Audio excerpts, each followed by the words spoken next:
강대국은 언제나 소리를 냈습니다. 오탄의 소리, 연설의 소리, 위협의 소리. 하지만 진짜 강한 나라는 조용했습니다. 그들은 숫자로 과시하지 않았고 결과로 증명했습니다. 한때 세계는 이렇게 말했습니다. 그건 불가능하다. 물리학이 막혔고 기술이 멈췄으며 강대국의 자존심마저 무너졌죠. 하지만 10년 뒤 정체불명의 어로의 하나가 바다를 갈랐습니다. 기포가 물의 저항을 지워버리고 유선 유도가 표적을 꿰뚫는 순간 세계는 숨을 삼켰죠. 누가 만든 걸까요? 러시아? 미국? 아닙니다. 데이터엔 제작국 이름이 없었습니다. 조용히 끝내 완성했다. 이제 바다는 더 이상 강대국의 바다가 아닙니다. 순간적으로 적의 심장을 꿰뚫는 기술, 조용히 혁명을 완성한 나라. 그 나라는 바로 대한민국입니다. 지금부터 그 놀라운 현장 속으로 들어가 보시죠. 세계의 이슈 속에서 날아온 충격적인 이야기 바로 시작합니다. 그리고 지금 어디에서 시청하고 계신지 댓글로 남겨주세요. 여러분의 이야기도 듣고 싶습니다. 그 전에 잠깐 1초 만에 누를 수 있는 좋아요 버튼을 꾹 눌러주시면 영상 제작에 큰 힘이 됩니다. 그럼 바로 사연 시작하겠습니다. 불가능했습니다. 적어도 우리 계산으론 그랬습니다. 초공동 어뢰의 유도 기능을 탑재하는 건 물리학적으로 모순이었으니까요. 러시아도 포기했고 미국도 손을 뗐습니다. 그런데 한국이 해냈습니다. 보고서를 읽는 순간 손이 떨렸습니다. 유선 유도 방식과 가스 터빈을 결합했고 무인 잠수정에서 발사 가능한 실전형 모델까지 완성했다는 내용이었어요. 이건 단순한 기술 발전이 아니었습니다. 전쟁의 룰을 바꾸는 혁명이었죠. 안녕하세요. 알렉세이 볼코프입니다. 오랫동안 불가능을 분석해왔고 지금은 가능을 목격하고 있습니다. 그날 아침 런던 연구소는 혼란 그 자체였어요. 미중 갈등이 격화되고 환율이 요동치며 원자재 가격이 폭등하는데 모든 모니터가 붉은색 경보로 가득했죠. 세계 경제가 무너지는 소리가 들리는 것 같았습니다. 유럽 증시는 곤두박질치고 아시아 시장은 패닉에 빠졌으며 중동 산유국들은 비상회의를 소집했습니다. 그런데 단 하나 파란색을 유지하는 나라가 있었어요. 한국이었습니다. 동료 분석가들은 데이터 오류일 거라며 손을 내저었지만 오류가 사흘째 반복된다면 그건 신호입니다. 혼란의 세계 속에서 한 나라만이 고요했고 그 고요함이 오히려 불안을 키웠어요. 안정이란 단어는 경제학적 현상이 아니라 전략적 선택이었고 뭔가 준비된 게 분명했습니다. 한국 데이터를 열람하기 시작했어요. 경제 지표는 안정적이었고 방산 수출 수치는 가파르게 상승 중이었습니다. 비대칭 해전이라는 키워드가 눈에 들어왔고 초공동 어뢰 개발 완료라는 문구가 화면을 가득 채웠죠. 심장이 빠르게 뛰기 시작했습니다. 러시아 해군 무기연구소에서 일할 때가 떠올랐어요. 슈크발 프로젝트를 직접 봤던 그 시절 말입니다. 세계 최강의 초공동 어뢰였지만 결국 미완성으로 끝났던 기술이었죠. 유도 기능 없이 직진만 가능했고 소음 문제도 해결하지 못했으며 정확도는 기대에 한참 못 미쳤습니다. 그래서 우리는 포기했어요. 미국도 같은 결론을 내렸죠. 물리학의 벽 앞에서 모두가 무릎을 꿇었습니다. 그런데 한국이 그 기술을 완성했다는 겁니까? 보고서는 놀라울 정도로 구체적이었습니다.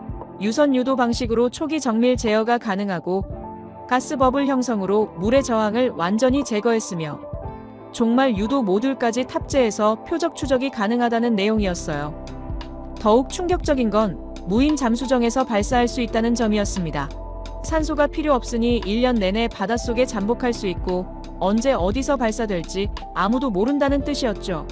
수십 미터 깊이에서 수백 미터 떨어진 곳에 몇 달이고 숨어 있다가 항공모함이나 핵잠수함이 지나가는 순간 흔적도 없이 꿰뚫어버리는 겁니다.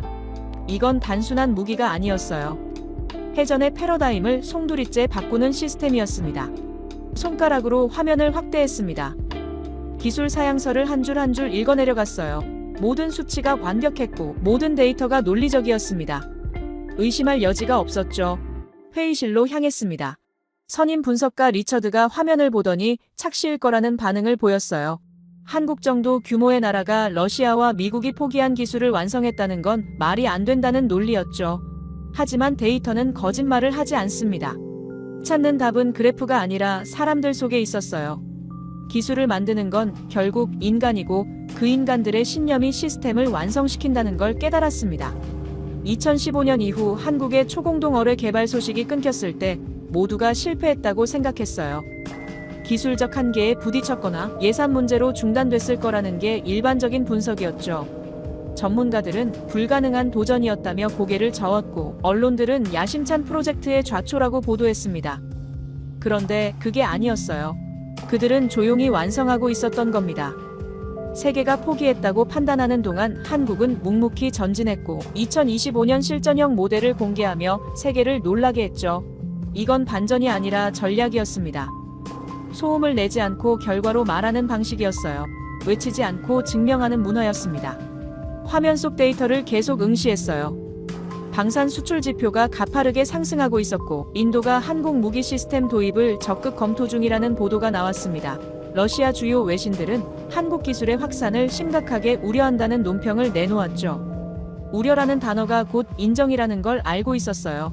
기술이 위협적이지 않다면 우려할 이유가 없으니까요. 한국은 이제 단순한 기술 소비국이 아니었습니다. 설계국으로 변모하고 있었고 세계 방산 시장의 판도를 흔들고 있었어요. 작은 나라가 큰 변화를 만들어내는 순간이었습니다. 리처드에게 직접 가서 확인하겠다고 전했어요. 숫자와 보고서만으론 부족했습니다. 현장을 봐야 했고 사람들을 만나야 했죠.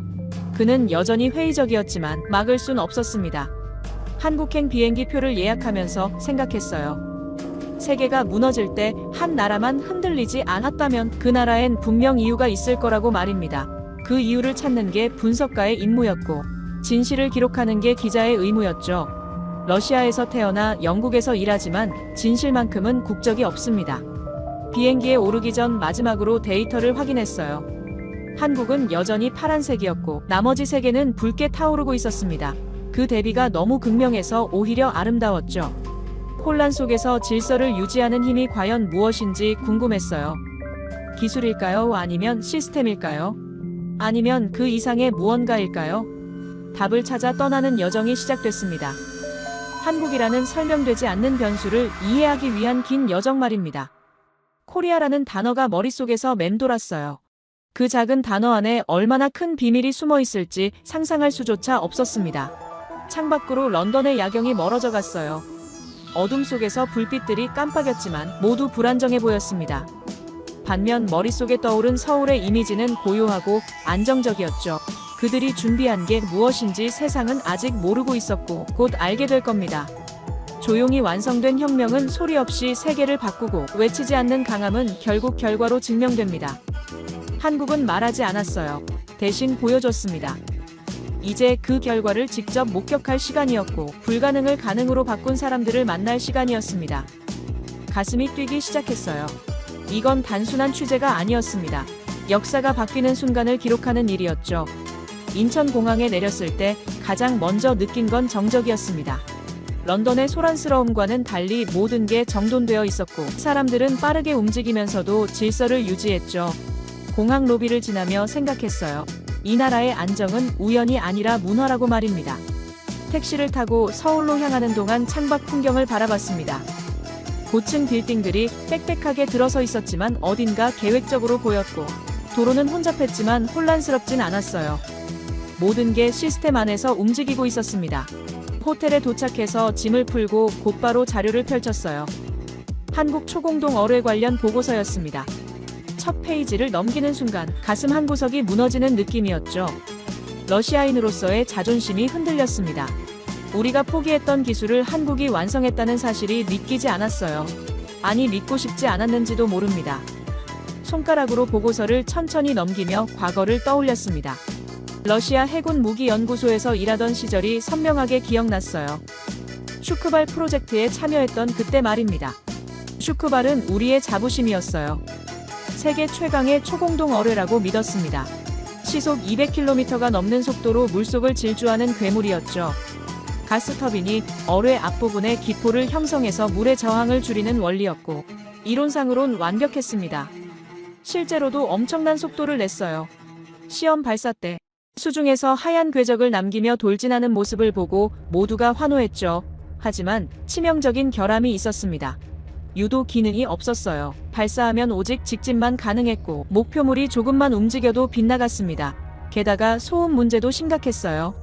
가스터빈이 만들어내는 소리가 너무 커서 적함이 멀리서도 탐지할 수 있었고 회피 기동을 할 시간이 충분했습니다.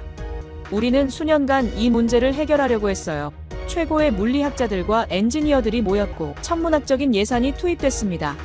하지만 답을 찾지 못했죠. 속도를 유지하면서 동시에 유도 기능을 넣는 건 물리학적으로 모순이었어요. 기포 안에서는 센서가 작동하지 않았고 기포 밖으로 센서를 내밀면 저항이 생겨서 속도가 떨어졌습니다. 결국 우리는 포기했어요. 이론적으로 불가능하다는 결론을 내렸습니다. 미국도 비슷한 프로젝트를 진행하다가 똑같은 벽 앞에서 무릎을 꿇었죠. 세계 최강의 두 나라가 동시에 포기한 기술이었습니다. 그런데 한국이 해냈습니다. 보고서를 읽으며 손이 떨렸어요. 한국 방식은 완전히 달랐습니다. 초기엔 유선 유도 방식을 사용했어요. 발사 직후엔 일반 어뢰처럼 케이블로 연결되어 정밀하게 제어하다가 목표물에 충분히 접근하면 유선을 끊고 가스터빈을 가동시키는 방식이었죠. 그 순간부터 어뢰는 기포에 감싸여 물의 저항이 사라지고 엄청난 속도로 돌진합니다. 그리고 종말 단계에선 종말 유도 모듈이 작동해서 마지막 궤도 수정까지 가능하다는 내용이었어요. 완벽했습니다. 이건 우리가 포기했던 바로 그 수식이었지만 접근 방식이 달랐습니다. 인정하고 싶지 않았어요. 그래서 다른 자료를 찾아봤습니다. 혹시 중국도 비슷한 기술을 개발했을까 하는 생각에서였죠. 만약 중국도 했다면 한국만 특별한 게 아니니까요. 노트북을 열어 중국 방산 데이터베이스를 뒤졌습니다. 초공동 어뢰 관련 프로젝트가 있었어요. 역시나 시작은 했더군요. 하지만 내용을 보는 순간 한숨이 나왔습니다. 중국은 러시아 슈크바를 복제하려고 했어요. 설계도를 베끼고 부품을 모방했지만 결과는 처참했습니다. 속도는 어느 정도 나왔지만 정확도는 형편없었고 유도 기능은 아예 포기한 상태였죠.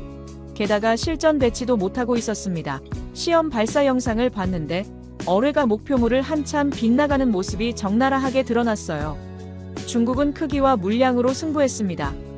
하나가 안 되면 10개를 만들고 10개가 안 되면 100개를 만드는 방식이었죠. 하지만 질적 완성도는 없었어요. 복제는 쉬워도 완성은 어렵다는 걸 증명한 셈이었습니다. 반면 한국은 달랐어요. 복제하지 않았습니다. 독자적으로 접근했고 새로운 해법을 찾아냈죠. 중국은 빠르게 만들어서 과시했지만 한국은 조용히 완성해서 증명했습니다. 이 차이가 결과를 만들었어요. 가슴이 뜨거워졌습니다. 러시아인으로서 자존심은 상했지만 기술자로서는 존경할 수밖에 없었어요. 보고서 아래쪽을 읽어내려갔습니다. 더 놀라운 내용이 있었어요. 무인 잠수정에서 발사 가능하다는 점이었습니다. 이건 완전히 다른 차원의 이야기였죠. 유인 잠수함은 승무원 때문에 작전 시간이 제한되지만 무인 잠수정은 산소가 필요 없어요. 1년 내내 바닷속에 잠복할 수 있고 배터리만 충분하면 언제든 대기할 수 있습니다. 적 함대가 지나가는 순간 발사하면 피할 방법이 없죠. 탐지도 어렵고 요격도 불가능합니다. 속도가 너무 빠르니까요. 중국 해군이 이 소식을 들으면 어떤 반응을 보일까요? 동중국해와 남중국해를 장악했다고 자신하던 그들의 표정이 일그러질 겁니다. 항공모함도 핵잠수함도 이 앞에선 무용지물이니까요. 창밖을 바라봤습니다. 서울의 밤은 밝았지만 조용했어요. 저 도시 어딘가에서 이 기술을 만든 사람들이 살고 있을 거라고 생각하니 궁금했습니다. 어떤 얼굴을 하고 있을지, 어떤 눈빛을 가졌을지 말이에요. 2015년 이후 개발 소식이 끊겼을 때 세계는 실패했다고 판단했습니다.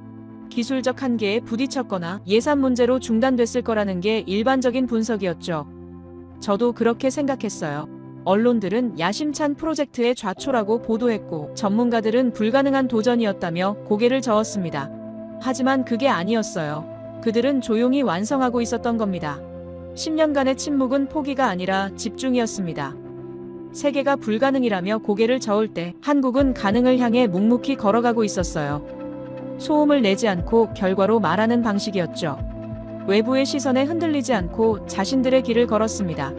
2025년 실전형 모델을 공개했을 때 세계는 경악했어요. 러시아 주요 외신들은 한국 기술의 확산을 우려한다는 논평을 냈고 인도는 즉각 도입을 검토하기 시작했습니다.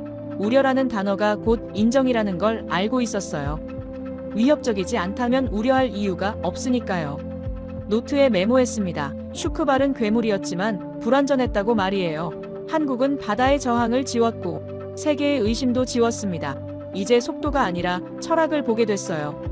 러시아는 힘으로 밀어붙였고 중국은 숫자로 압도하려 했지만 한국은 완성도로 증명했습니다. 이게 진짜 강함이었어요. 크기가 아니라 정밀함이었고 과시가 아니라 결과였습니다. 내일 한국 관계자들을 만나기로 했습니다. 직접 보고 싶었어요. 이 조용한 혁명의 실체를 말입니다. 보고서를 덮으며 생각했습니다. 이건 무기가 아니라 한 시대의 선언이라고 말이에요. 다음 날 아침 일찍 전화가 울렸습니다. 평택으로 오라는 연락이었어요. 비호복합 실시간 요격 데모를 보여주겠다는 내용이었죠. 평택이라는 이름이 낯설지 않았습니다. 주한미군 기지가 있는 곳이었고 외국인들이 자주 드나드는 지역이었어요. 가슴이 뛰기 시작했습니다. 어제 초공동 어뢰 자료를 보고 충격받았는데 이번엔 또 무엇을 보게 될까 하는 기대감과 동시에 불안감이 엄습했어요. 택시를 타고 평택으로 향하는 동안 창밖 풍경을 바라봤습니다. 서울을 벗어나 고속도로를 달리자 건물이 줄어들고 넓은 평야가 펼쳐졌죠. 하늘은 맑았지만 공기는 묘하게 긴장되어 있었습니다.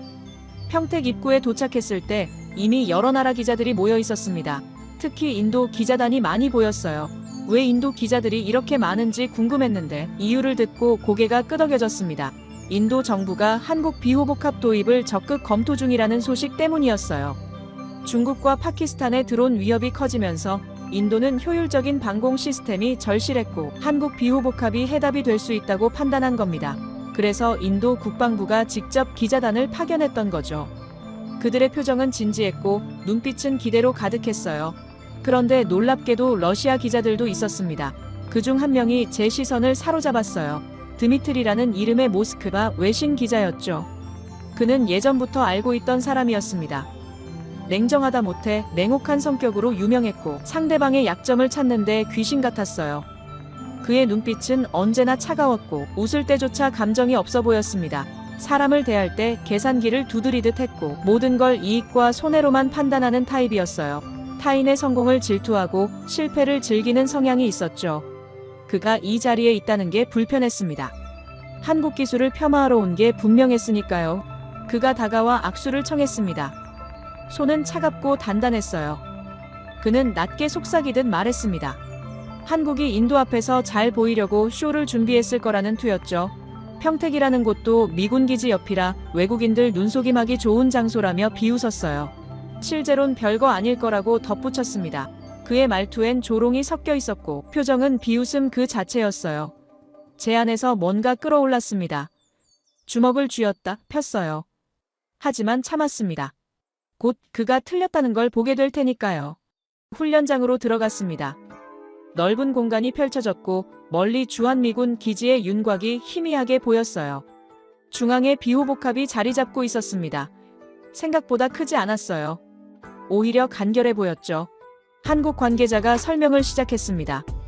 비호복합은 분당 600발의 탄을 발사할 수 있고 실시간으로 드론을 포착해서 자동 요격한다는 내용이었어요. 우크라이나 전쟁에서 드론이 전장의 판도를 바꿨다는 사실을 언급하며 이제 그 드론을 막을 수 있는 시대가 왔다고 말했습니다.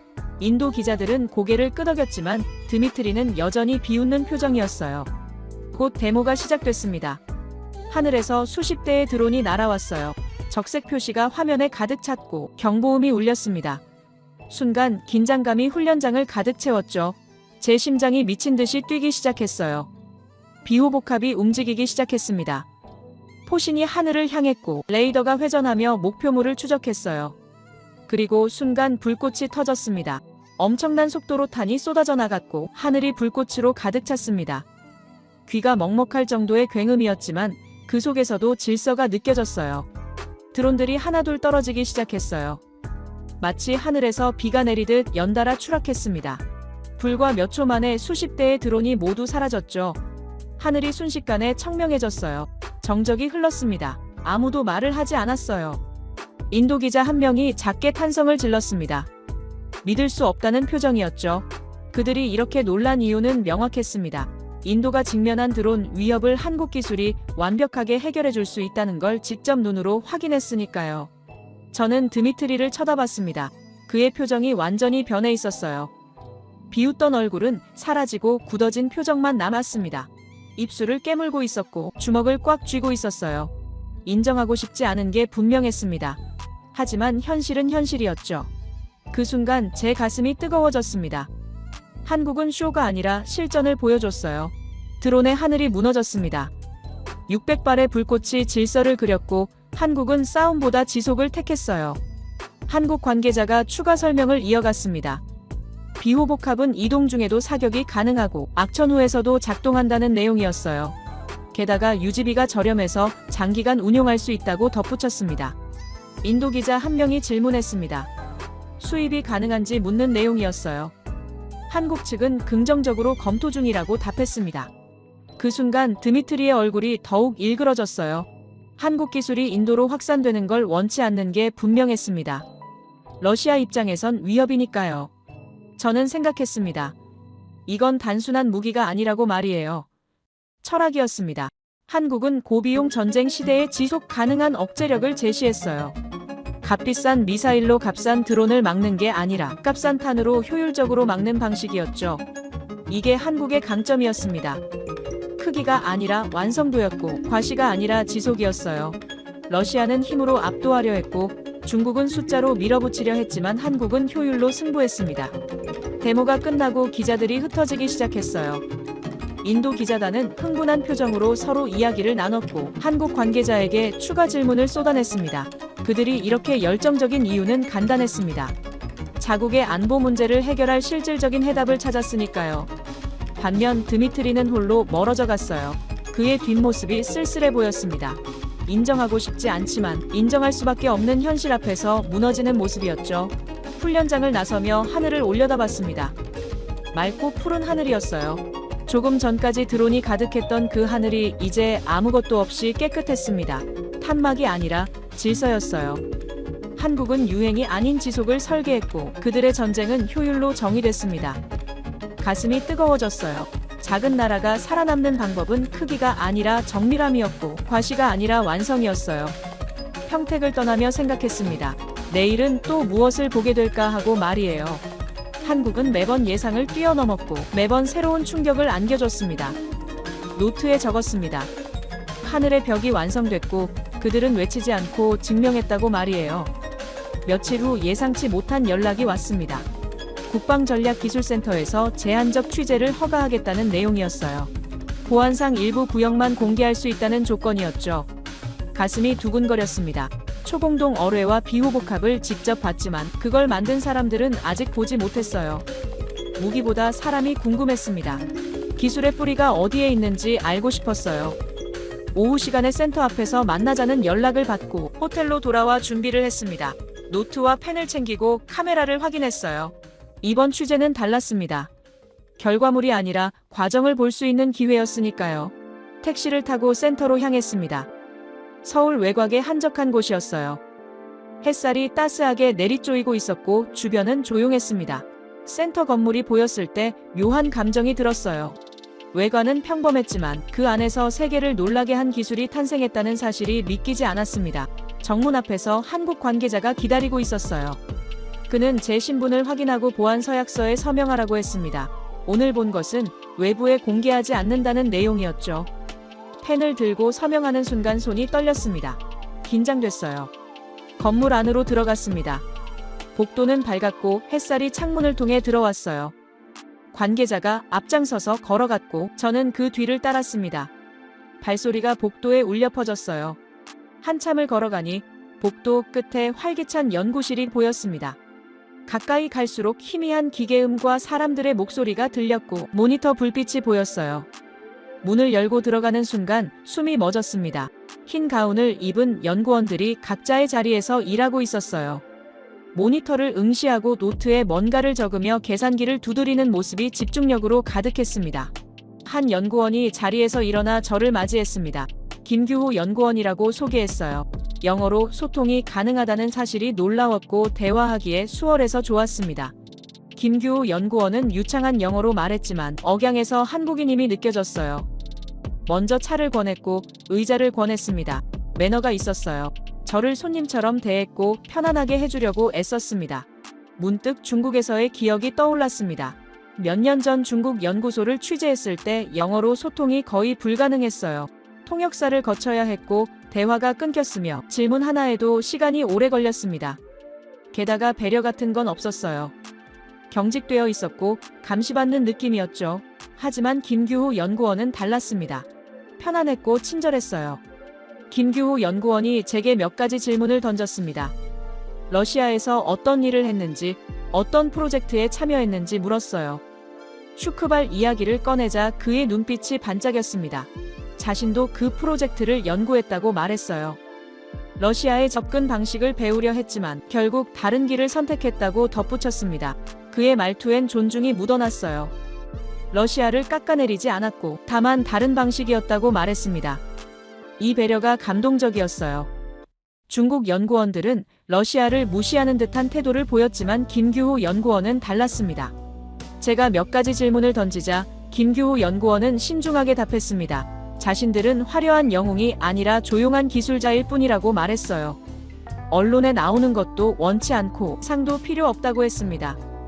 다만 자신들이 만든 기술이 나라를 지키는데 쓰인다는 사실만으로 충분하다고 덧붙였어요.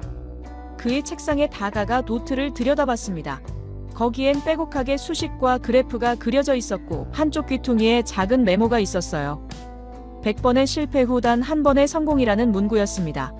손으로 그 글씨를 따라가며 가슴이 뜨거워졌어요. 김규호 연구원에게 물었습니다. 실패가 많았는지 말이에요.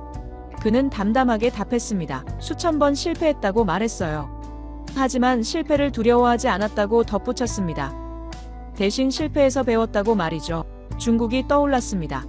중국도 비슷한 프로젝트를 진행했지만 접근 방식이 달랐어요. 중국은 실패하면 책임자를 교체했고 프로젝트를 폐기했습니다. 속도를 중시했고 결과를 강요했어요.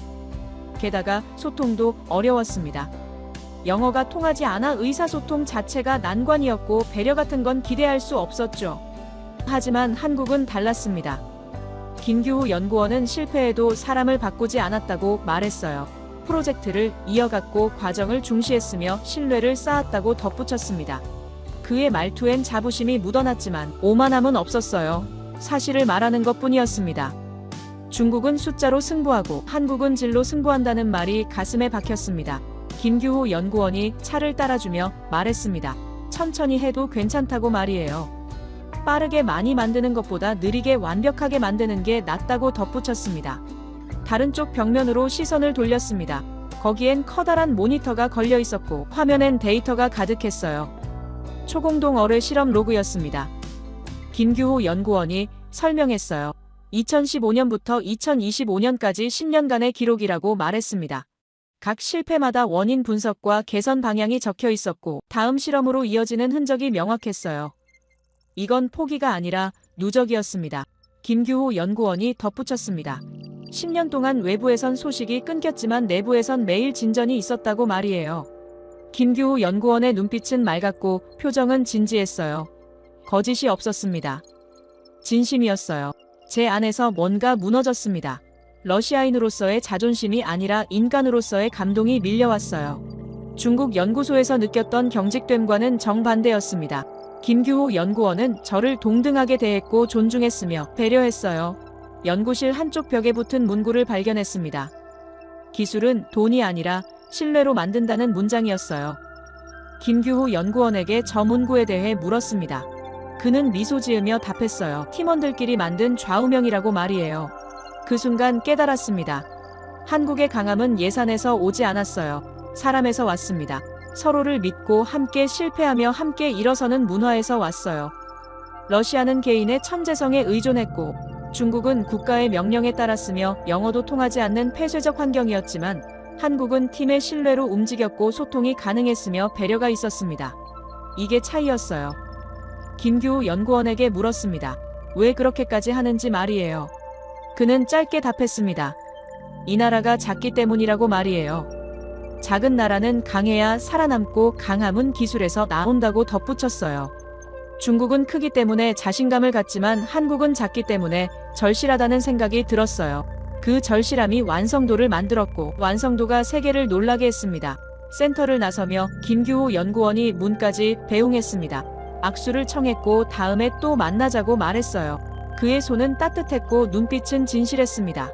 택시에 오르며 노트에 적었습니다. 기술은 그들의 손끝에서 흘러나왔고 강함은 그들의 신념에서 태어났다고 말이에요. 김규호 연구원의 배려가 계속 떠올랐습니다. 한국은 사람으로 승부하고 있었습니다. 이게 진짜 힘이었어요. 김규호 연구원과의 만남이 머릿속에서 떠나지 않았습니다. 호텔로 돌아와서도 그의 말이 계속 맴돌았어요. 작은 나라는 강해야 살아남는다는 그 문장이 마음을 흔들었습니다. 노트를 펼치고 오늘 본 것들을 정리하기 시작했어요. 초공동 어뢰의 기술력과 비호복합의 효율성을 따로따로 봤지만 문득 궁금해졌습니다. 이 두 가지가 함께 작동한다면 어떤 모습일까 하는 생각이 들었어요. 바다와 하늘이 동시에 움직인다면 전장은 어떻게 변할까요? 그 상상만으로도 가슴이 뛰었습니다. 마치 퍼즐의 마지막 조각을 찾는 느낌이었어요. 이틀 후 또다시 연락이 왔습니다. 이번엔 더 특별한 초청이었어요. 국방 합동훈련 시뮬레이션을 관람할 수 있다는 내용이었습니다. 실제 훈련은 아니지만 재현 영상으로 구성된 시뮬레이션을 보여주겠다는 제안이었죠. 손이 떨렸습니다. 이건 단순한 취재가 아니었어요. 한국이 설계한 전장의 미래를 직접 목격하는 기회였습니다. 약속 장소는 서울 근교의 한 군사시설이었고 외국 참관단도 함께한다는 말을 들었어요. 어떤 나라들이 올지 궁금했지만 더 궁금한 건 한국이 무엇을 보여줄지였습니다. 가방을 챙기고 서둘러 나섰습니다. 이번엔 놓치고 싶지 않았어요. 약속 장소에 도착했을 때 이미 여러 나라 참관단이 모여 있었습니다. 인도 국방부 관계자들이 보였고 유럽 몇몇 나라의 군사분석가들도 있었어요. 놀랍게도 미국 측 인원도 있었습니다.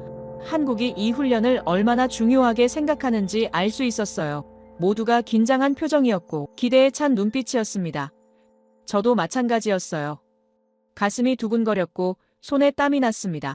한국 관계자가 우리를 지휘소로 안내했어요. 넓은 공간에 수십 개의 모니터가 설치되어 있었고 중앙에는 거대한 스크린이 있었습니다. 각 모니터마다 다른 화면이 떠 있었고 실시간으로 데이터가 흐르고 있었어요. 한국 지휘관이 설명을 시작했습니다. 오늘 보여줄 시뮬레이션은 바다와 하늘을 동시에 방어하는 통합작전 개념이라는 내용이었어요. 루프라는 시스템이 핵심이라고 말했습니다. 탐지하고 판단하고 대응하는 모든 과정이 하나로 연결된다는 설명이었죠. 바다에선 무인 잠수정이 초공동 어뢰를 발사하고 하늘에선 비호복합이 드론을 요격하며 중앙의 AI 시스템이 두 전장을 실시간으로 연결한다는 내용이었습니다. 듣는 것만으로도 압도됐어요. 이건 단순한 무기 운용이 아니었습니다. 완전히 새로운 전쟁의 개념이었어요. 시뮬레이션이 시작됐습니다. 왼쪽 화면에는 바다가 보였고 오른쪽 화면에는 하늘이 보였습니다. 중앙 화면에는 전체 상황이 한눈에 들어오는 지도가 떠 있었어요. 적색 표시가 나타나기 시작했습니다. 바다에선 적 함정이 접근하고 하늘에선 드론대가 날아왔어요. 경보음이 울렸고 지휘소 안이 긴장감으로 가득 찼습니다. 제 심장이 미친 듯이 뛰기 시작했어요. 옆에 있던 인도 관계자가 숨을 죽였고 미국 분석가는 모니터에서 눈을 떼지 못했습니다. 모두가 다음 순간을 기다리고 있었어요. 탐지가 시작됐습니다. 바닷속 무인 잠수정이 적 함정을 포착했고 레이더가 하늘의 드론을 추적하기 시작했어요. 중앙 AI 시스템이 두 데이터를 동시에 분석했고 화면의 목표물 정보가 실시간으로 업데이트됐습니다. 몇 초 만에 판단이 내려졌어요. 무인 잠수정의 발사 명령이 떨어졌고 비호복합의 요격 지시가 전달됐습니다. 이 모든 과정이 순식간에 일어났어요. 인간의 판단이 필요 없었습니다. 시스템이 스스로 결정하고 실행했어요. 이게 AI의 힘이었습니까? 아니면 한국이 설계한 미래였습니까? 바다 화면에서 초공동 어뢰가 발사됐습니다. 하얀 궤적을 남기며 엄청난 속도로 돌진했어요. 적 함정이 회피 기동을 시도했지만 소용없었습니다. 어뢰는 정확하게 명중했고 화면에 폭발 효과가 나타났어요. 동시에 하늘 화면에서 비호복합이 작동했습니다. 분당 600발의 탄이 쏟아져 나갔고 드론대가 순식간에 사라졌어요. 두 전장이 완벽하게 동기화되어 움직였습니다. 바다와 하늘이 하나의 리듬으로 호흡했어요. 중앙 화면에 문구가 떴습니다. 루프가 닫혔다는 뜻이었습니다. 모든 과정이 완결됐다는 의미였죠. 정적이 흘렀습니다. 아무도 말을 하지 않았어요. 인도 관계자는 입을 벌린 채 화면을 응시했고 미국 분석가는 고개를 천천히 끄덕였습니다. 유럽 참관단은 서로 눈빛을 교환했어요. 모두가 같은 생각을 하고 있었습니다. 이건 연습이 아니라 현실이라고 말이에요. 한국은 이미 미래 전장을 설계했고 시뮬레이션으로 증명했습니다. 제 가슴이 뜨거워졌어요. 러시아에서 일할 때 우리는 개별 무기의 성능에만 집중했습니다. 더 빠르고 더 강한 무기를 만드는 데 집착했어요. 하지만 한국은 달랐습니다. 무기가 아니라 시스템을 만들었고 개별 성능이 아니라 통합 효율을 추구했어요. 이게 차이였습니다. 한국 지휘관이 추가 설명을 이어갔습니다. 이 시스템은 확장 가능하다는 내용이었어요. 바다와 하늘뿐만 아니라 육지까지 연결할 수 있고 더 많은 무기 플랫폼을 추가할 수 있다고 말했습니다. 미래엔 모든 전장이 하나의 네트워크로 연결될 거라고 덧붙였어요. 인도 관계자가 질문했습니다. 이 시스템을 도입할 수 있는지 묻는 내용이었어요. 한국 측은 협력 가능하다고 답했습니다. 그 순간 미국 분석가의 표정이 미묘하게 변했어요. 경계하는 듯한 눈빛이었습니다. 한국 기술이 확산되는 걸 달가워하지 않는 것 같았어요. 하지만 막을 수는 없었습니다. 기술은 이미 증명됐으니까요. 시뮬레이션이 끝나고 참관단이 흩어지기 시작했습니다. 인도 관계자들은 흥분한 표정으로 서로 이야기를 나눴고 유럽 참관단은 한국 측에 추가 질문을 쏟아냈어요. 저는 창밖을 바라봤습니다. 하늘은 맑았고 바다는 보이지 않았지만 머릿속에선 두 전장이 계속 움직이고 있었어요. 한국은 강함을 크기에서 찾지 않았습니다. 효율에서 찾았어요. 러시아는 힘으로 밀어붙였고 미국은 기술로 압도했지만 한국은 연결로 승부했습니다. 탐지와 결심과 실행이 모든 루프가 닫혔어요. 그들은 거대하지 않지만 완전했습니다. 강함은 크기가 아니라 구조의 완성에서 온다는 걸 깨달았어요. 지휘소를 나서며 노트에 적었습니다. 전쟁은 연결의 예술이라고 말이에요. 한국은 개별 무기의 승리가 아니라 시스템의 승리를 추구했고 일시적 강함이 아니라 지속 가능한 강함을 설계했습니다. 이 작은 나라가 전장을 설계하고 있었어요. 세계는 아직 그 설계의 끝을 모릅니다. 하지만 곧 알게 될 겁니다. 조용히 완성된 혁명은 소리 없이 세계를 바꾸니까요. 택시에 오르며 생각했습니다. 한국은 말하지 않았다고 말이에요. 대신 보여줬습니다. 이게 진짜 힘이었어요. 시뮬레이션을 보고 난 뒤 며칠간 머릿속이 복잡했습니다. 화면으로 본 것과 실제는 다를 수 있다는 생각이 계속 들었어요. 아무리 정교한 시뮬레이션이라도 현실의 변수를 완벽하게 재현할 순 없으니까요. 날씨가 바뀌고 파도가 일렁이며 바람이 불 때도 저 시스템이 작동할까요? 의심이 아니라 궁금증이었습니다. 기술자로서의 본능이었어요. 그런데 마치 제 마음을 읽은 듯 또다시 연락이 왔습니다. 이번엔 실제 훈련을 참관할 수 있다는 내용이었어요. 손이 떨렸습니다. 이건 완전히 다른 차원이었습니다. 시뮬레이션이 아니라 실전 검증이었으니까요. 장소는 서해안의 한 훈련장이었고 보안 비표시 구역이라는 단서가 붙어 있었어요. 촬영은 제한적으로만 허가되고 일부는 시뮬레이션 클립과 결합해서 보여줄 거라는 설명이었습니다. 이해했습니다. 군사 기밀을 완전히 공개할 순 없으니까요. 하지만 실제 발사 장면만이라도 볼 수 있다는 사실에 가슴이 뛰었어요. 약속된 날 새벽같이 일어나 준비를 했습니다. 카메라와 노트를 챙기고 두꺼운 옷을 입었어요. 바닷가는 추울 테니까요. 호텔을 나서며 생각했습니다. 오늘이 진짜 시험의 날이라고 말이에요. 훈련장에 도착했을 때 이미 여러 나라 참관단이 모여 있었습니다. 인도와 유럽 그리고 동남아시아 몇몇 나라의 군사 전문가들이 보였어요. 모두가 긴장한 표정이었고 기대에 찬 눈빛이었습니다. 바다는 잔잔하지 않았어요. 파도가 일렁이고 바람이 불었습니다. 오히려 좋았습니다. 악조건 속에서도 작동하는지 확인할 수 있는 기회였으니까요. 한국 관계자가 우리를 관측소로 안내했어요. 방풍 유리로 된 공간이었고 바다가 한눈에 내려다 보였습니다. 모니터들이 설치되어 있었고 각 화면마다 다른 각도의 바다가 보였어요. 한국 지휘관이 브리핑을 시작했습니다. 오늘은 초공동 어뢰 종말 유도, 실사격과 비호복합 다중 요격 시연을 동시에 진행한다는 내용이었어요. 실제 표적함과 드론을 사용하고 날씨 조건도 그대로 반영한다고 말했습니다. 이건 쇼가 아니라 검증이라고 덧붙였어요. 그 말이 가슴에 박혔습니다. 한국은 과시하지 않았습니다. 증명하려 했어요. 참관단 모두가 숨을 죽였고 저도 긴장하기 시작했습니다. 만약 실패한다면 어떻게 될까요? 하지만 한국 관계자들의 표정은 담담했어요. 불안함이 없었습니다. 오히려 확신에 차 있었어요. 카운트다운이 시작됐습니다. 모니터에 숫자가 떴어요. 3, 2, 1 그리고 발사 명령이 떨어졌습니다. 수면 아래 어딘가에서 초공동 어뢰가 발사됐고 화면에 하얀 궤적이 나타나기 시작했어요.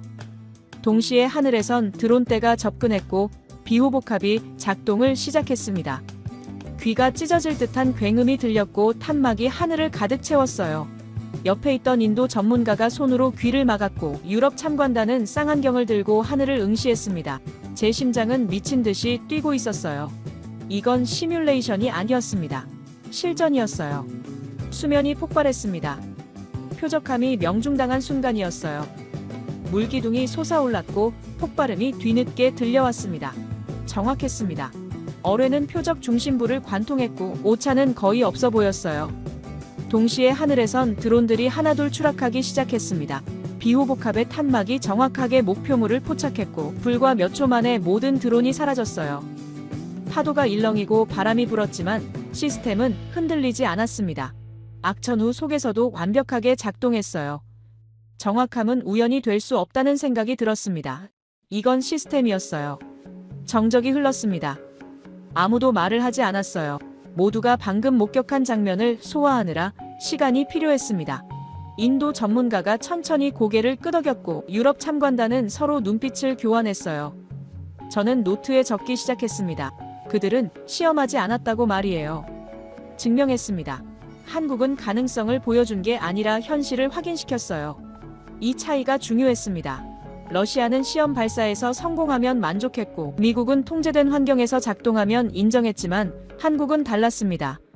실전과 똑같은 조건에서 검증했어요. 한국 관계자가 우리를 분석실로 안내했습니다. 거기선 사후 분석이 진행되고 있었어요. 화면에 방금 전 발사 장면이 재생되고 있었고 각종 데이터가 실시간으로 분석되고 있었습니다. 어뢰의 궤적과 속도 그리고 명중 지점이 정밀하게 표시됐어요. 오차율이 화면에 떴습니다. 0.002%였어요. 믿을 수 없는 수치였습니다. 옆에 있던 유럽 전문가가 작게 탄성을 질렀어요. 이런 정확도는 본 적이 없다는 반응이었습니다. 비호복합 데이터도 마찬가지였어요. 발사된 탄의 명중률이 98%를 넘었고 요격 성공률은 100%였습니다.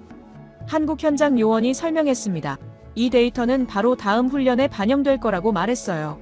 완벽해 보여도 개선할 점을 찾는다고 덧붙였습니다. 그 말을 듣는 순간 깨달았습니다. 한국은 성공에 만족하지 않았어요. 더 나은 결과를 추구했습니다. 그들은 실패를 기록하지 않았어요. 개선했습니다. 이게 한국 방식이었습니다. 우연히 반복되면 그것은 시스템이 된다는 생각이 들었어요. 한국의 정확함은 한두 번의 운이 아니었습니다. 수천 번의 반복으로 만들어진 본능이었어요. 참관단과 함께 훈련장을 나섰습니다. 바다는 여전히 일렁이고 있었고 바람은 차가웠어요. 하지만 제 가슴은 뜨거웠습니다. 한국은 승리를 연습하지 않았어요. 완벽을 연습했습니다. 이 차이가 결과를 만들었습니다. 러시아는 힘을 과시했고 중국은 숫자를 자랑했지만 한국은 정확함을 증명했어요. 크기가 아니라 완성도였고 과시가 아니라 검증이었습니다. 인도 전문가가 다가와 악수를 청했어요. 인도도 이 시스템을 도입하고 싶다는 의사를 밝혔습니다. 한국 기술에 대한 신뢰가 확고해 보였어요. 택시에 오르며 창밖을 바라봤습니다. 훈련장이 멀어져 갔고 바다는 여전히 일렁이고 있었어요. 노트를 펼치고 오늘 본 것을 정리하기 시작했습니다. 정확함은 습관이 아니라 본능이었다고 적었어요. 한국은 우연을 믿지 않았습니다. 시스템을 믿었어요. 그래서 악천 후에도 흔들리지 않았고 변수 속에서도 정확했습니다. 이게 진짜 강함이었어요. 일시적 성공이 아니라 지속 가능한 완벽함이었습니다. 한국은 말하지 않고 보여줬고 과시하지 않고 증명했어요. 세계는 이제 인정할 수밖에 없습니다. 이 작은 나라가 전쟁의 미래를 쓰고 있다는 사실을 말이에요. 호텔로 돌아와 보고서를 작성하기 시작했습니다. 런던 연구소에 보낼 최종 분석 자료였어요. 제목을 정했습니다. 한국 그들은 외치지 않고 증명한다고 말이에요. 키보드를 두드리며 생각했습니다. 이 보고서가 세계를 또 한 번 놀라게 할 거라고 말이에요. 한국은 조용히 완성했고 이제 세계가 따라올 차례였습니다. 작은 나라의 큰 혁명이 시작되고 있었어요. 그리고 저는 그 혁명의 목격자였습니다. 가슴이 벅차올랐습니다. 역사가 바뀌는 순간을 기록하고 있다는 사실에 말이에요. 보고서를 제출하고 며칠 후 런던으로 돌아왔습니다. 연구소에 도착했을 때 동료들의 반응이 달랐어요. 제 보고서를 읽은 사람들이었습니다. 리처드가 다가와 악수를 청했고 다른 분석가들도 관심 어린 눈빛으로 저를 바라봤어요. 한국에서 무엇을 봤는지 궁금해하는 표정이었습니다. 하지만 말로 설명하기엔 부족했어요. 직접 봐야만 이해할 수 있는 것들이었으니까요. 그런데 며칠 후 또 다시 기회가 왔습니다. 런던에서 열리는 국제방산 박람회에 한국 부스가 설치된다는 소식이었어요. 가슴이 뛰기 시작했습니다. 이제 세계가 한국을 보러 오는 차례였으니까요. 박람회장에 도착했을 때 이미 많은 사람들이 모여 있었습니다. 메인홀 한복판에 한국 부스가 자리 잡고 있었고 그 앞엔 긴 줄이 늘어서 있었어요. 놀라운 광경이었습니다. 불과 몇 년 전만 해도 한국 부스는 구석진 곳에 있었고 사람들의 관심도 적었는데 이젠 완전히 달랐어요. 부스 입구에 커다란 피켓이 걸려 있었습니다. 설계국이라는 문구였어요. 더 이상 따라가는 나라가 아니라 설계하는 나라라는 선언이었죠. 그 문구를 보는 순간 가슴이 뜨거워졌습니다. 한국은 조용히 변화하고 있었고 세계는 이제야 그 변화를 알아채기 시작했어요. 줄을 서서 기다리는 사람들을 보며 생각했습니다. 저들은 왜 한국을 찾아왔을까요? 단순히 무기를 사기 위해서일까요? 아니면 다른 이유가 있을까요? 문득 깨달았습니다. 한국이 증명한 건 기술만이 아니었어요. 가능성이었습니다. 작은 나라도 강해질 수 있다는 가능성 말이에요. 큰 나라에 의존하지 않고도 스스로를 지킬 수 있다는 희망이었습니다. 인도가 한국을 찾은 이유도 여기 있었어요. 중국과 파키스탄의 위협 속에서 살아가는 인도에게 한국의 기술은 단순한 무기가 아니었습니다. 자주국방의 상징이었어요. 인도 국방부 실사단이 한국 부스로 들어가는 모습이 보였습니다. 진지한 표정이었고 눈빛은 절실했어요. 그들은 비호복한 모델 앞에서 오래 머물렀고 한국 관계자와 깊은 대화를 나눴습니다. 비호복합은 우리의 드론 방패가 될 거라는 말이 들렸어요. 단순한 관심이 아니라 확신이었습니다. 한국 기술이 인도의 하늘을 지킬 거라는 믿음이었죠. 계약서를 검토하는 모습도 보였습니다. 이건 쇼가 아니었어요. 실제 도입이 진행되고 있었습니다. 한국은 가격 경쟁이 아니라 기술 경쟁으로 승부했고 결과는 명확했어요. 부스 한쪽에서 러시아 기자들이 모여 있는 걸 발견했습니다. 드미트리도 보였어요. 평택에서 봤던 그 냉소적인 표정은 사라지고 대신 경계하는 눈빛만 남아 있었습니다. 그는 동료들과 낮은 목소리로 이야기를 나누고 있었고 표정은 어두웠어요. 한국 기술의 확산을 우려하는 게 분명했습니다. 러시아 입장에선 위협이니까요. 이 기술이 전 세계로 퍼지면 러시아의 군사적 우위가 흔들릴 수 있었어요. 우크라이나에 한국 무기가 공급될 가능성도 있었고 동유럽 국가들이 한국 시스템을 도입할 수도 있었습니다. 드미트리의 불안한 표정이 그 모든 걸 말해주고 있었어요. 그 순간 깨달았습니다. 우려라는 단어가 곧 인정이라는 사실을 말이에요. 위협적이지 않다면 우려할 이유가 없습니다. 러시아가 한국을 경계한다는 건 한국이 이미 무시할 수 없는 존재가 됐다는 뜻이었어요. 작은 나라가 큰 나라를 긴장시키고 있었습니다. 이게 얼마나 대단한 일입니까? 불과 몇십 년 전만 해도 한국은 전쟁의 폐허 속에 있었고 강대국의 도움 없이는 살아남을 수 없었어요. 분단의 아픔을 겪었고 외세의 간섭을 받았으며 언제나 누군가에게 의존해야 했습니다. 하지만 이제는 달랐어요. 한국은 스스로를 지킬 힘을 갖췄고 나아가 다른 나라를 도울 수 있는 나라가 됐습니다. 유럽 바이어들도 한국 부스를 찾아왔습니다. 독일과 프랑스 그리고 폴란드 관계자들이 보였어요. 그들은 한국 관계자에게 질문을 쏟아냈고 기술 사양서를 꼼꼼히 검토했습니다. 한 유럽 바이어가 말했어요. 한국은 가격 경쟁이 아니라 기술 경쟁으로 왔다고 말이에요. 그 말이 모든 걸 설명했습니다. 과거 한국은 싸게 많이 만드는 나라였지만 이제는 비싸도 완벽하게 만드는 나라가 됐어요. 양보다 질을 택했고 속도보다 완성도를 선택했습니다. 이 변화가 세계를 놀라게 했어요. 박람 회장 한쪽 스크린에서 뉴스가 흘러나왔습니다. 국제금융지 헤드라인이었어요. 한국 방산 지수 사상 최고치 경신이라는 문구가 보였고 아시아 중견국을 넘어섰다는 분석도 나왔습니다. 화면을 바라보며 가슴이 벅차올랐어요. 이건 단순한 경제 지표가 아니었습니다. 한국의 위상이 바뀌고 있다는 증거였어요.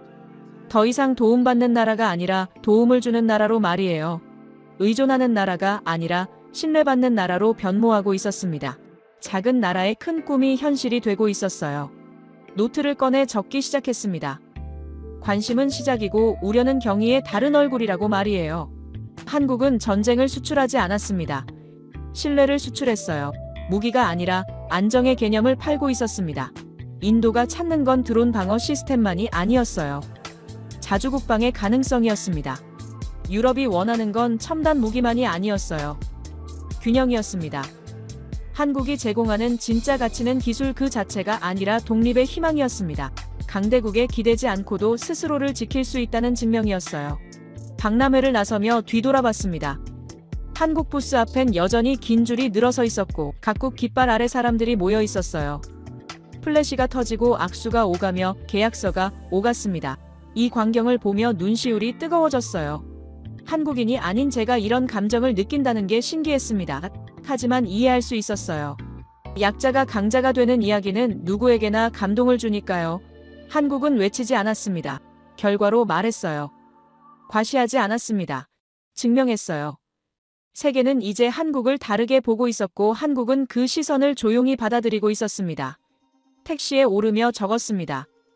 그들은 기술을 만들었고 세계는 그 기술에 자신을 비췄다고 말이에요. 균형, 그것이 한국이 팔고 있는 진짜 제품이었습니다. 런던으로 돌아온 후 며칠간 보고서 작성에 몰두했습니다. 지난 몇 주간 한국에서 본 모든 것들이 머릿속에서 정리되고 있었어요. 창밖으로 런던에 비가 내리고 있었고 회색빛 하늘이 낮게 드리워져 있었습니다. 서울의 맑은 하늘이 그리웠어요. 평택의 따뜻한 햇살과 연구소에서 본 연구원들의 진지한 표정도 떠올랐습니다. 특히 김규호 연구원과의 대화가 계속 맴돌았어요. 더 궁금한 게 생겼습니다. 한국의 미래 계획은 무엇인지, 앞으로 어떤 기술을 개발할 건지 말이에요. 메일을 보냈습니다. 화상회의가 가능한지 묻는 내용이었어요. 다음 날 답장이 왔습니다. 가능하다는 회신이었죠. 약속된 시간에 노트북을 켰습니다. 화면에 김규호 연구원이 나타났어요. 여전히 흰 가운을 입고 있었고 뒤로 연구실이 보였습니다. 반가운 얼굴이었어요. 그는 미소를 지으며 인사했습니다. 런던은 어떤지 물었고 저는 비가 많이 온다고 답했어요. 잠깐의 안부 인사 후 본론으로 들어갔습니다. 더 궁금한 게 있다고 말했어요. 김규호 연구원은 고개를 끄덕이며 물어보라는 신호를 보냈습니다. 편안한 분위기였어요. 처음 만났을 때처럼 배려가 느껴졌습니다. 앞으로의 계획에 대해 물었습니다. 한국은 여기서 멈추지 않을 거라는 확신이 들었거든요. 김규호 연구원이 잠시 생각하더니 답했습니다. 지금은 바다와 하늘을 연결했지만 앞으로는 육지까지 확장할 계획이라고 말했어요. 모든 전장을 하나의 네트워크로 묶는 게 목표라고 덧붙였습니다. 그의 눈빛은 확신에 차 있었어요. 이건 꿈이 아니라 계획이었습니다. 타임라인도 있고 로드맵도 있으며 이미 연구가 진행 중이라고 했어요. 한국은 멈추지 않고 있었습니다. 완성했지만 만족하지 않았고 성공했지만 안주하지 않았어요. 다른 기술도 보고 싶다고 말했습니다. 이번에 본 것만으로도 충분히 놀라웠지만 더 많은 걸 알고 싶었어요. 김규호 연구원이 웃으며 답했습니다. 다음에 한국 오시면 보여드릴 게 많다고 말했어요. 지금은 보안상 말할 수 없지만 곧 공개될 기술들이 있다고 덧붙였습니다. 그의 말투엔 자신감이 묻어났지만 오만함은 없었어요. 사실을 말하는 것뿐이었습니다. 한국은 계속 전진하고 있었고 세계는 아직 그 끝을 모르고 있었어요. 가슴이 뛰기 시작했습니다. 다시 한국에 가고 싶었어요. 김규호 연구원에게 물었습니다. 다음에 한국 가면 같이 만날 수 있는지 말이에요. 그는 흔쾌히 답했습니다. 언제든 환영한다고 말했어요. 차도 함께 마시고 연구소도 더 보여주겠다고 덧붙였습니다. 그의 따뜻함이 화면 너머로 전해졌어요. 악수는 할 수 없었지만 마음은 연결되어 있었습니다. 화상회의를 마치고 화면을 끄는 순간 묘한 감정이 들었어요. 이건 단순한 취재 관계가 아니었습니다. 친구가 됐어요. 국경을 넘어 기술에 대한 존중으로 이어진 우정이었습니다. 창밖을 바라봤습니다. 여전히 비가 내리고 있었고 하늘은 어두웠어요. 하지만 제 마음은 밝았습니다. 한국에서 본 것들이 계속 떠올랐어요. 초공동 어뢰의 하얀 궤적과 비호복합의 정확한 탐막, 그리고 김규호 연구원의 진실한 눈빛이 선명했습니다. 이 모든 순간들이 하나의 이야기로 연결됐어요. 한국이 쓰러지지 않는 이유에 대한 이야기였습니다. 기술 때문이 아니었어요. 시스템 때문도 아니었습니다. 사람 때문이었어요. 포기하지 않는 사람들과 서로를 믿는 문화, 그리고 조용히 완성하는 정신이 한국을 지탱하고 있었습니다. 최종 보고서를 작성하기 시작했습니다. 제목을 정했어요.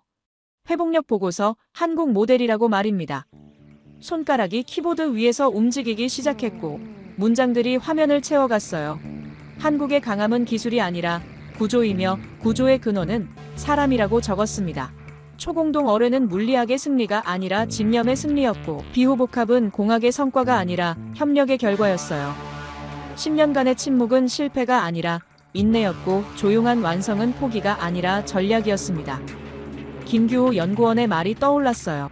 작은 나라는 강해야 살아남는다는 그 문장이 모든 걸 설명했습니다. 문득 과거가 떠올랐습니다. 러시아 해군에서 일하던 시절 말이에요. 우리는 강했습니다. 세계 최고의 무기를 가졌고 거대한 영토를 지배했으며 누구도 함부로 대할 수 없는 힘을 가졌어요. 하지만 그 강함은 두려움에서 나왔습니다. 적을 두려워했고 약해지는 걸 두려워했으며 무너지는 걸 두려워했어요. 하지만 한국의 강함은 달랐어요. 확신에서 나왔습니다. 우리는 할 수 있다는 확신과 함께 이겨낼 수 있다는 믿음, 그리고 포기하지 않으면 결국 해낸다는 경험에서 왔어요. 이 차이가 결과를 만들었습니다. 보고서 마지막 부분을 작성하기 시작했습니다. 결론 섹션이었어요. 손이 떨렸습니다. 한국은 전쟁을 두려워하지 않습니다. 단지 준비되어 있을 뿐이라고 적었어요. 그들의 강함은 반복과 개선에서 나왔고, 평화는 준비에서 왔으며 신뢰는 결과에서 생겼습니다. 이것이 제가 본 가장 조용한 강함이었다고 덧붙였어요. 외치지 않는 힘과 과시하지 않는 자신감, 그리고 증명으로 말하는 문화였습니다. 마지막 문장을 적었습니다. 그들은 외치지 않습니다. 대신 결과로 말합니다라고 말이에요. 보고서를 저장하고 런던 연구소에 제출했습니다. 이메일 전송 버튼을 누르는 순간 묘한 감정이 들었어요. 이제 세계가 이 보고서를 읽을 겁니다. 한국에 대한 인식이 바뀔 거고, 더 많은 나라가 한국을 찾아올 거예요. 작은 나라의 큰 이야기가 시작되는 순간이었습니다. 창밖을 바라봤습니다. 비는 여전히 내리고 있었지만 마음은 따뜻했어요. 김규호 연구원과의 약속이 기다려졌습니다. 다음에 한국 가면 더 많은 걸 보게 될 거예요. 그리고 더 많은 이야기를 나눌 겁니다. 한국이 앞으로도 계속 강하길 바랍니다.